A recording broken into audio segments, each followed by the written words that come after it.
Assalamu alaikum to all my dear students. I hope that you all will be very fine.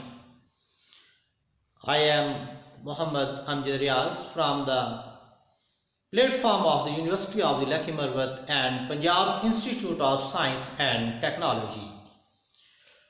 Today, that is the third lecture on everyday science. And our discussion topic is acid rain. Today we will briefly discuss about the acid rain.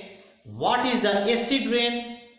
Discovery of the acid rain, and what is the effect of acid rain, and reasoning of the formation of acid rain, and the pH of acid rain. Acid rain. First of all, we should know about simple rain. Due to the evaporation process from rivers, sea or oceans, and from the surface of the lakes and from the surface of canals, a huge quantity, a bulk quantity of the water is vaporized spontaneously on daily basis. Above, when the water will condensed, यही water जो है ऊपर जाकर इकट्ठा हो रहा है बादलों की सूरत में, और जब ये कंडेंस होता है, कंडेंस का मतलब यानी कि इनको जब निचोड़ दिया जाता है तो यही बारिश का सबब बनता है, नीचे की तरफ आता है. ये सिंपल रेन है. अब ये जो रेन सिंपल है, इसकी अगर हम पीएच को चेक करें तो इसकी पीएच जो है वो न्यूट्रल होती है, लाइक वाटर न्यूट्रल है.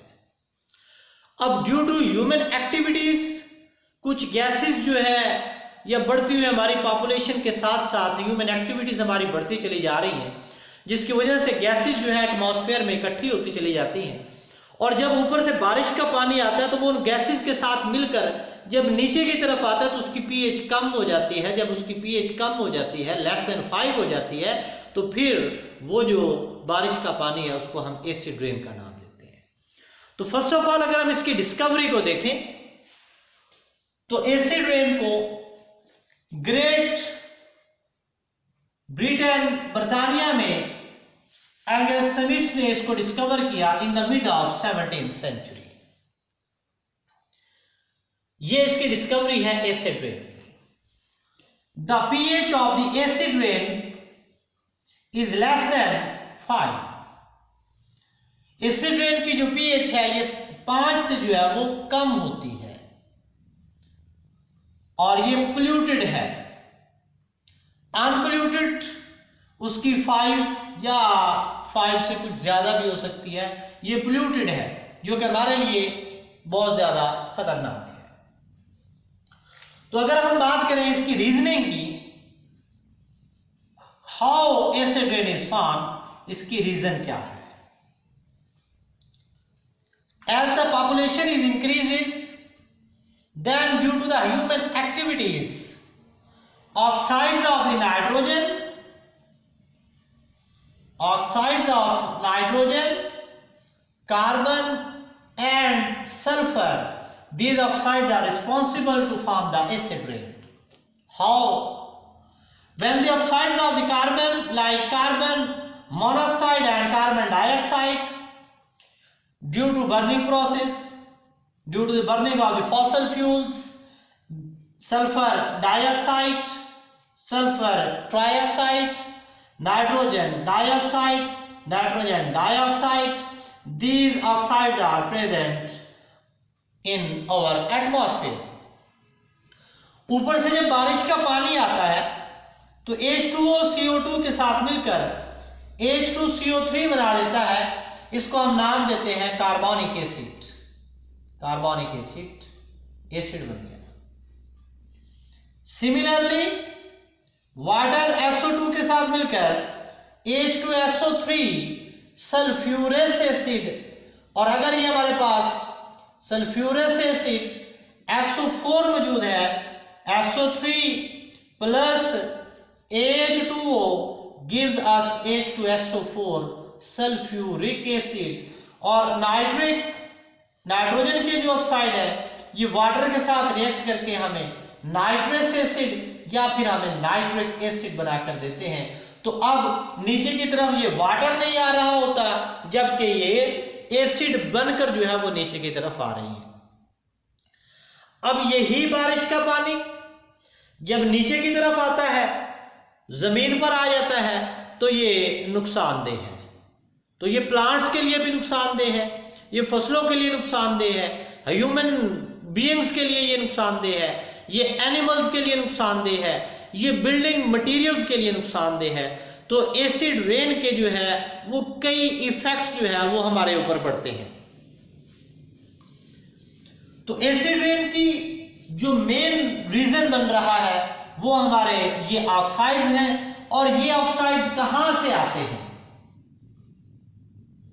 इनके सोर्सेज क्या है? इन ऑक्साइड्स के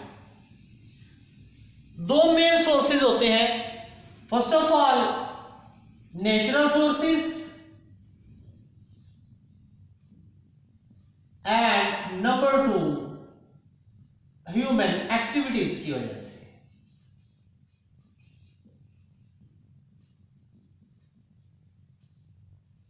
लाइक नेचुरल सोर्सेज में अगर हम देखें, वॉल्केनिक इरेप्शन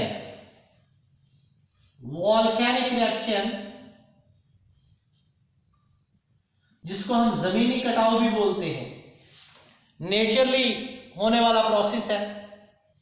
और इसके अलावा under the surface of earth, जो due to action of bacterial decomposition, temperature and pressure under the surface of earth, जो डेड एनिमल्स मौजूद हैं, they will convert into the blackish viscous liquid. That blackish viscous liquid ऐसा इसका temperature increase होता चला जाता है। इसको हम मैग्मा कहते हैं, जब ये जमीन के नीचे ये मौजूद है। और जब यही चट्टानों को फाड़कर बाहर की तरफ आता है तो ये लावा बन जाता है। तो जब ये बाहर की तरफ आता है तो इससे मल्टीपल ऑक्साइड्स बनते हैं, कार्बन के, नाइट्रोजन के, इसी तरीके से सल्फर के कई ऑक्साइड जो है ये बनते हैं। और ये जो प्रोसेस है इसको हम क्या नाम देते हैं? Volcanic eruption. ये वॉल्केनिक इरेप्शन है। इसके अलावा अगर हम ह्यूमन एक्टिविटीज की बात करते हैं, if we see in human activities, तो ह्यूमन एक्टिविटीज में burning of fossil fuels,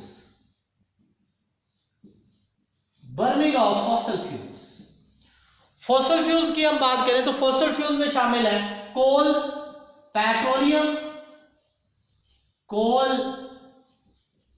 petroleum and natural gas. कोल जिसको हम कोयला कहते हैं, पेट्रोलियम जिसमें diesel oil, kerosene oil, different oil सारे इसके अंदर जो है वो इंक्लूड है। और नेचुरल गैस ये भी हम जमीन से निकालते हैं। तो हमारी बढ़ती हुई आबादी को अगर हम देखें तो हमारी आबादी माशाल्लाह जो है वो 2n² फार्मूले से बढ़ रही है। 2n² फार्मूला क्या है? n की वैल्यू आप 1 पुट करेंगे ना तो आंसर आ जाएगा यहां पर 1 का स्क्वायर 1, 2, 8, 18 एंड सो ऑन 32, 50 इस हिसाब से बढ़ रही है। और हमारे जो सोर्सेज है वो किस हिसाब से बढ़ रहे हैं? 2n फार्मूले से, 2, 4, 6, 8, 10 एंड सो ऑन। तो आप खुद अंदाजा लगाएं तेजी से क्या बढ़ रहा है? हमारी पॉपुलेशन बढ़ रही है। तो हमारे पॉपुलेशन के इंक्रीज होने की जो हमारी पॉपुलेशन जो है वो तेजी से इंक्रीज हो रही है, जबकि हमारे जो फूड सोर्सेज है वो बहुत ऐसे से इंक्रीज हो रहे हैं। तो बढ़ती हुई आबादी के पेश नज़र हमें इनकी तमाम जो ज़रूरियात है उसको हमने पूरा करना है। और उनकी ज़रूरियात को पूरा करने के लिए हमें नए से नए ज़खायर दरियाफ्त करना पड़ते हैं, जिससे हमें कोल 184 बिलियन टन कोल के रिसोर्सेज जो है वो पाकिस्तान के अंदर मौजूद हैं। पंजाब जो है वो अलहदा काम कर रहा है कोल के ऊपर, सिंध अलहदा काम कर रहा है, KPK अलहदा काम कर रहा है, बलूचिस्तान प्रोविंशियल लेवल पर जो है ये प्रोजेक्ट बनाए गए हैं जो कि अपने अपने इलाकों के अंदर जो है कोल के नए सोर्सेज को जो है वो ढूंढने में लगे हुए हैं। मुल्तान में कोल से चलने वाला पावर प्लांट हमने लगाया है, साहिवाल के अंदर कोयला से चलने वाला पावर प्लांट जो है ना वो लगा हुआ है। तो आप खुद देखें तो ये जो पावर प्लांट हमने तो रन तो कर दिए, बिजली तो हमें दे रहे हैं, लेकिन इसके बाद इसमें से जो गैसेज निकलती है वो कहाँ जाती हैं? कभी सोचा आप लोगों ने? नहीं सोचा होगा। यही गैसेज एटमॉस्फेयर के अंदर चली जाती है। जब ये एटमॉस्फेयर के अंदर चली जाती है तो वहां जाकर ये इकट्ठी होती चली जाती है, और जब यही गैसेज वहां जाकर इकट्ठी हो जाती हैं तो ऊपर से जब बारिश का पानी आता है तो इन गैसेज के साथ मिक्सअप होकर ये नीचे की तरफ आना स्टार्ट कर देता है। जब ये नीचे की तरफ बारिश का पानी आता है तो उसकी पीएच कम हो जाती है, ये एसिड रेन का बायस बनता है। Petroleum, diesel oil, kerosene oil, मट्टी का तेल, ये हमारे जेट प्लेन जो चल रहे हैं, इनसे जो गैसेज का अखराज होता है वो कहाँ जाता है? एटमॉस्फेयर में जा रहा है। इसके अलावा हम पर्सनल गाड़ियां ऐसा ऐसा हमारे बढ़ती चली जा रही हैं। आप खुद देखें, आज से अगर हम कोई 15-20 साल पीछे चले जाएं तो हमें बाईसाइकिल पर बहुत ज्यादा लोग नजर आते थे। आज हमें बाईसाइकिल पर लोग बहुत ही कम नजर आते हैं, और अगर हम देखें तो मोटर बाइक पर, मोटरसाइकिल पर हमें बहुत ज्यादा लोग नजर आते हैं मोटर बाइक्स पे। तो क्यों? पर्सनल गाड़ियां लोगों के पास पहले की निस्बत बहुत ज्यादा आ चुकी हैं, तो हम पब्लिक ट्रांसपोर्ट की बजाय पर्सनल गाड़ियों को जो है वो हम प्रेफर कर रहे हैं, जिसकी वजह से हमारे जो पेट्रोलियम की कंजप्शन है वो बहुत ज्यादा हो रही है। जब पेट्रोलियम की कंजप्शन बहुत ज्यादा हो रही है तो उसकी वजह से बर्निंग प्रोसेस बहुत ज्यादा हो रहा है। जब इसमें कंजप्शन बहुत ज्यादा होगी तो वो जो गैसेज हैं, सल्फर के ऑक्साइड्स हैं, कार्बन के ऑक्साइड्स हैं, नाइट्रोजन के ऑक्साइड्स हैं, कभी सोचा आपने कि वो कहाँ जाते हैं? ये सारे ही तो एयर के अंदर चले जाते हैं। तो लाहौर आपका जो है दुनिया के अंदर दूसरा पोल्यूटेड एरिया बन चुका है कि इतनी ज्यादा वहां पर जो है वो एयर पोल्यूट हो चुकी है, जो कि सांस लेने के लिए जो है वो बिल्कुल WHO की तरफ से वो रिकमेंडेशन वो नहीं करता है उसको। इसी तरीके से नेचुरल गैस घरों के अंदर हम इस्तेमाल कर रहे हैं, कई इंडस्ट्री जो है वो हम इनसे रन कर रहे हैं, तो ये भी सुई गैस बहुत बड़ा जखीरा जो है वो हमारे पास है। पाकिस्तान में सुई के मुकाम पर जो है वो निकाला गया है। तो इस सब गैसेस की जब हम बर्निंग करते हैं तो ये सारे ऑक्साइड्स कहाँ चले जाते हैं? एयर के अंदर चले जाते हैं। तो एयर के अंदर ये सारे ऑक्साइड यहाँ इकट्ठे होते चले जाते हैं और ये एसिड रेन का जो है वो बायस बनते हैं। इसी तरीके से एक्सेस ऑफ कार्बन डाइऑक्साइड जो बनती है, इन्हीं वजह से ग्रीन हाउस इफेक्ट, उसको हम आगे एक टॉपिक में क्लियर करेंगे, और ग्लोबल वार्मिंग का बायस जो है ये बनती चली जा रही है। अब हम देखते हैं effects of acid rain. What are the effects of acid rain on human bodies, human beings, on plants, on trees, on building material. Now we are going to discussing about the effects of the acid rain. Acid rain makes the soil, river, lakes slightly acidic. कि जब ये तेजाबी बारिश जो है वो समुद्रों की सतह पर होती है या फिर झीलों की सरफेस पर होती है तो उसको स्लाइटली एसिडिक कर देता है, नॉट मोर एसिडिक। इसका ये नहीं मतलब कि एसिडिक रेन हुई है तो वो आपका सारे झील को जो है नमकीन कर गई, नहीं, स्लाइटली एसिडिक हो जाता है, थोड़ा सा वो एसिडिक हो जाता है। अब यही बारिश एसिड रेन जब सॉइल पर होती है या रॉक्स पर होती है तो उनको ये एसिडिक कर देती है। जब इनको ये एसिडिक कर देती है तो ये जो एसिडिक रॉक या एसिडिक सॉइल होते हैं, इनकी हैवी मेटल को डिसॉल्व करने की सलाहियत बढ़ जाती है। They can dissolve aluminium, they can dissolve mercury, हाइड्रोजियम, कैडमियम, कैल्शियम, लेड, etc। कई हैवी मेटल को ये अपने अंदर, कॉपर, निकल, जिंक, इनको अपने अंदर ये अब्सॉर्ब करने की या डिसॉल्व करने की इनकी सलाहियत बढ़ जाती है। जब ये ज्यादा इसमें मेटल चली जाती है तो यही बारिश का पानी जब समुद्रों में जाता है या झीलों में जाता है तो वहां पर जाकर ये एक्वेटिक प्लांट्स को, एक्वेटिक एनिमल्स को जो है ये नुकसान पहुंचाता है। कैसे नुकसान पहुंचाता है कि हाई कंसंट्रेशन अगर एल्यूमिनियम की होती है वाटर के अंदर तो वो फिशेस के जो गिल्स होते हैं उसको ये बंद कर देता है, इसकी वजह से उन्हें सांस लेने में दुश्वारी आती है और इनकी डेथ होती चली जाती है। कई एक्वेटिक स्पीशीज जो है वो इंडेंजर होती चली जाती है, वो खतरे में चली जाती है। यही तेजाबी बारिश जो है एसिड रेन जब प्लांट्स के ऊपर होती है तो प्लांट्स में क्या होता है, येलोइंग ऑफ लीव्स स्टार्ट हो जाता है। Yellowing of leaves, stunt growth, plants की ग्रोथ जो है वो स्टंट होती चली जाती है, रुक जाती है।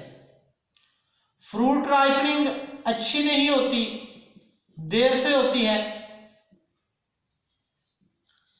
सीड फॉर्मेशन बहुत लेट होती है। तो ये सारे जो है वो इफेक्ट्स एसिड रेन के प्लांट्स के ऊपर आ रहे हैं। इसके अलावा यही फॉरेस्ट के लिए जो है वो इंतहाई नुकसानदेह है। फॉरेस्ट को बहुत ज्यादा ये नुकसान पहुंचाती है एसिड रेन। इसके अलावा यही रेन जो है ये हमारे बिल्डिंग मटेरियल्स पर बहुत ज्यादा खतरनाक है बिल्डिंग मटेरियल्स के लिए। तो बिल्डिंग मटेरियल्स में अगर हम देखें तो ये स्टील के ऊपर जब पड़ती है तो इससे स्टील की क्रोजन स्टार्ट हो जाती है, उसको जंग लगना शुरू हो जाता है। इसी तरीके से हमारे जो घरों में पेंट वगैरह किए होते हैं या वेदरिंग शीट्स लगी होती हैं, ये एसिड उसके अंदर डिसॉल्व होता चला जाता है, पेंट्स को खराब करता है। प्लास्टिक मटेरियल जितने भी हमारे पड़े हुए हैं ये इनके लिए इंतहाई नुकसानदेह है। एसिड रेन जो है प्लास्टिक मटेरियल को खराब करता है, एसिड रेन जो है प्लास्टिक मटेरियल को खराब करता है।